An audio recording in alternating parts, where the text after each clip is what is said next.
అయ్యో అయ్యో, మా పెద్దతల కోసేస్తున్నారే, మా పార్టీ పరువు తీసేస్తున్నారే. చూస్తున్నారా ప్రజలారా, ఈ తెలుగుదేశం జనసేన వాళ్ళు చేసే దుర్మార్గాలు, దౌర్జన్యాలు, అన్యాయాలు, అకృత్యాలు. ఇట్రా ఈ ఫోటో ఒకసారి చూడు. మా నంద్యాల వైసీపీ మాజీ ఎమ్మెల్యే శిల్పారావన్న. ఆ పక్కన ఎవరున్నారో చూడు. మా పెద్దాయన తల నరికేసిన జమ్మలయ్యలా ఉన్నాడే. లా కాదు, మీ పార్టీ వాడే. మా పార్టీ వాడు మా పెద్దాయన విగ్రహం ఎందుకు నాశనం చేస్తాడు? మీరు చెప్పేది అబద్ధం. మా యొక్క ప్రాథమిక విచారణలో వైఎస్ఆర్సీపీ పార్టీకి చెందిన వ్యక్తిగా తేలింది. పోలీసులు చెప్పినా నమ్మవా? మీ ప్రభుత్వం, మీ పోలీసులు, మేం నమ్మం.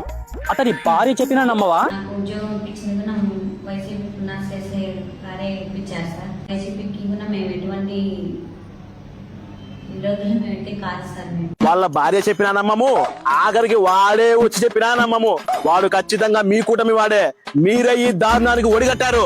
వంగవీటి రంగ గారి విగ్రహానికి మీరే నిప్పి పెట్టి కూటమి మీకు తోశారు. ఇప్పుడు మీ కార్యకర్తతో మీరే వైఎస్ఆర్ విగ్రహం తల విరగొట్టి అది కూడా కూటమి ఖాతాలో వేస్తున్నారు. మీ నాన్న విగ్రహాన్ని విధ్వంసం చేస్తే నువ్వు నీ పేపర్లో వేయవు. ఎందుకు?